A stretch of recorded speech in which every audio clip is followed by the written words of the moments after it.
안녕하세요. 성화 들려드리는 가브리엘라입니다.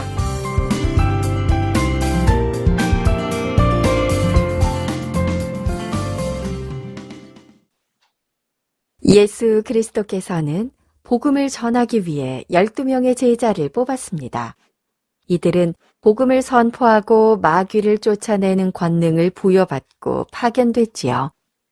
5월 14일은 유다의 배반과 죽음으로 비어있던 자리를 채우기 위해 사도로 선출돼 예수님의 12 제자단에 들어가게 된 성 마티아 사도 축일입니다.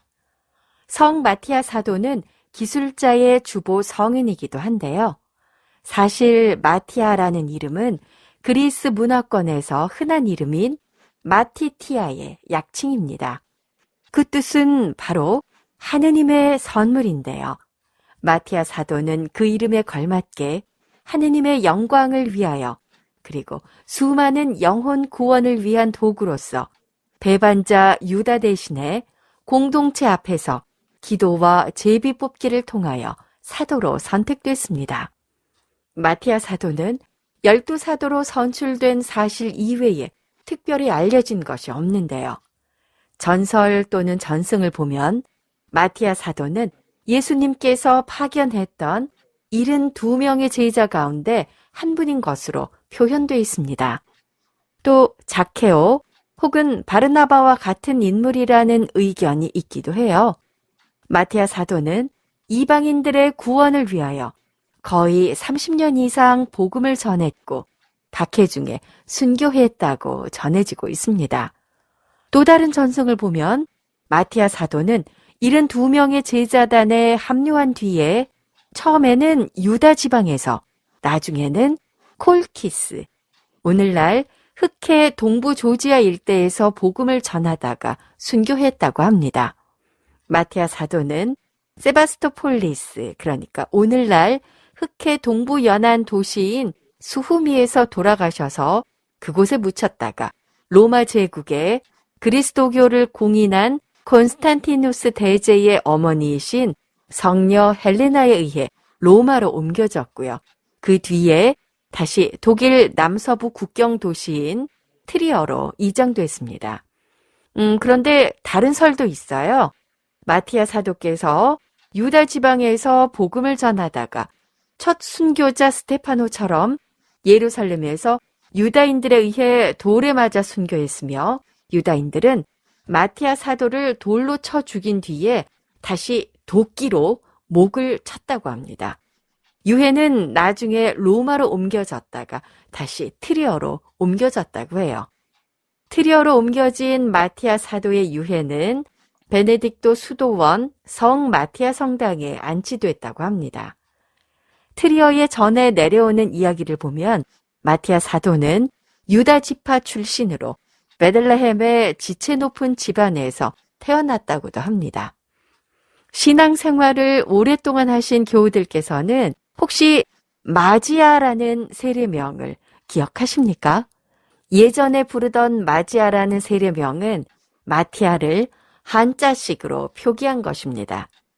비록 마티아 사도의 생애와 사목활동에 대해서 후세의 역사에 기록이 없다 하더라도 주님은 다 알고 계시지 않을까요? 마티아 사도는 주님의 사랑을 깊이 깨달은 제자로서 주님의 영광과 복음을 위해 순교할 정도로 주님을 사랑했음을 우리는 알 수 있습니다. 오늘 감상하실 작품은 슈테판 로흐너가 그린 제자들의 순교입니다.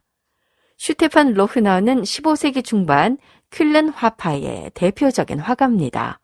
퀼른 화파는 자연을 아주 자세하고 섬세한 표현으로 그림 작업을 했는데요.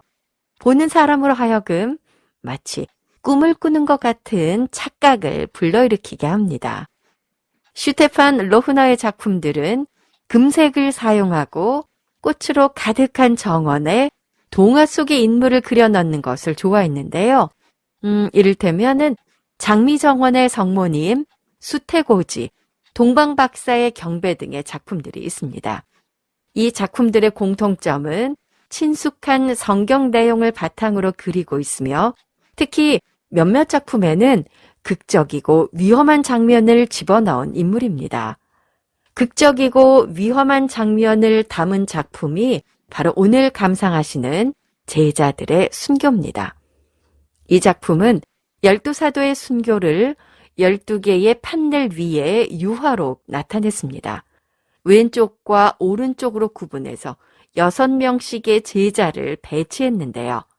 왼쪽에는 베드로와 안드레아를 비롯한 6 제자들의 순교가 묘사되어 있고, 오른쪽에는 토마스와 마티아 등의 6 사도들의 순교가 표현되어 있습니다. 5월 껄껄껄 깔깔깔 코너에는 마티아 사도의 순교 모습이 담긴 그림을 수록해 놨습니다. 앞서 말씀드린 것처럼 작가는 마티아 사도와 관련한 여러 전승 중에 하나를 선택해 표현했는데요.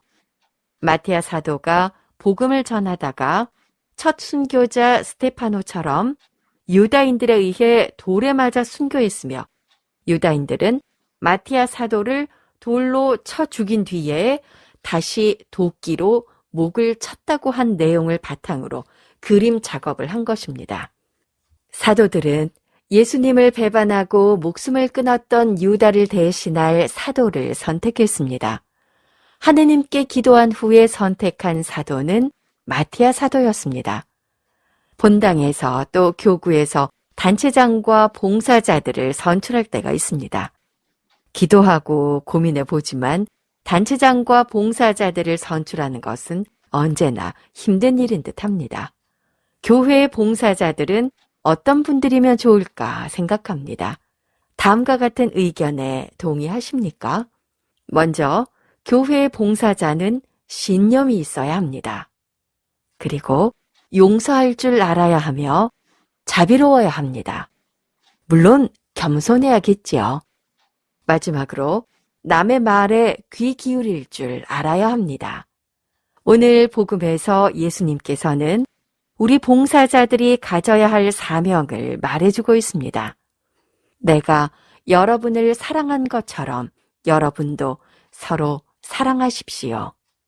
우리가 예수님께서 우리를 사랑한 것처럼 서로 사랑한다면 교회 봉사자들이 예수님의 이 가르침을 제대로 실천만 한다면 세상 사람들은 이런 우리의 모습을 보고 감동할 수밖에 없을 것입니다.